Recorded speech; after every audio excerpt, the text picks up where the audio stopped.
Alors que ce soit en entreprise, en sport de haut niveau, dans des grosses associations, ONG, etc., le plus gros problème, et je dirais même c'est le problème qu'il faut arriver à résoudre, c'est d'arriver à faire travailler les gens ensemble.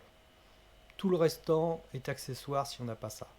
Et on le voit bien dans certaines coupes du monde de football, dans certaines entreprises, quand on connaît comment ça se passe, on peut avoir des personnes talentueuses, mais ça ne marche pas. Alors, le sujet est vaste, on pourrait en parler pendant plusieurs vidéos, d'ailleurs je vais le faire je pense, mais là je vous propose de résoudre deux problèmes. C'est l'animosité des personnes qui ne comprennent pas pourquoi d'autres n'avancent pas plus vite, pourquoi les chantiers sont en stand-by ou mettent un temps fou à fonctionner, et des gens qui n'arrivent pas à travailler ensemble. C'est-à-dire, on a A qui doit travailler avec B, mais ils ne parlent pas le même langage. Et donc forcément, ça ne fonctionne pas, même avec la meilleure volonté du monde. Pour ça, il y a une méthode qui me paraît très simple. Alors, je ne sais plus où j'ai vu ça, mais c'est tellement évident qu'il faut le faire que je ne sais plus d'où ça vient, mais c'est le shadowing. C'est-à-dire, quand vous avez par exemple un groupe de personnes qui ne comprend pas pourquoi ça n'avance pas au niveau d'un service, qu'est-ce qui se passe, alors que pour plein de raisons, ça peut ne pas avancer ou ça peut être plus lent que ce qu'on croit parce qu'on ne connaît pas cette façon de travailler. Par exemple, vous faites entrer une équipe produit dans une équipe qui est orientée delivery, c'est-à-dire produire, produire, produire, mais sans trop s'intéresser aux besoins clients. Quelque chose qui se développait en 15 jours parce que ouais, le client il veut ça, ben on fait ça et puis ça sort.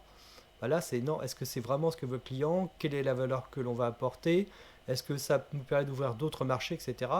Donc c'est de la course de fond, c'est sur le long terme. Et quand on change une organisation qui n'était pas une organisation produit, une organisation produit, on ne comprend pas ce que viennent faire ces gens-là qui passent des heures, des jours, et ça sort beaucoup plus lentement qu'avant.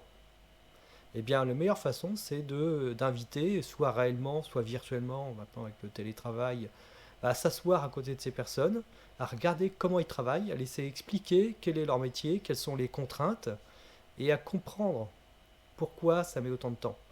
Donc ça, c'est quelque chose qui peut...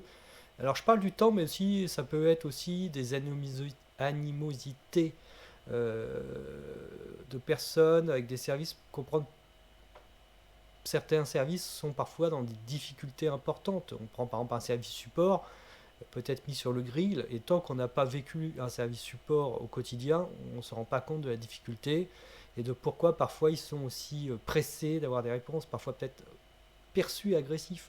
Mais quand vous asseyez à côté de la personne et que vous voyez ce qu'elle endure toute la journée, l'animosité va diminuer et votre sentiment, ça va être comment je peux faire pour aider cette personne, comment je peux aider ce service à mieux travailler, à être moins mal, à mieux servir les clients aussi.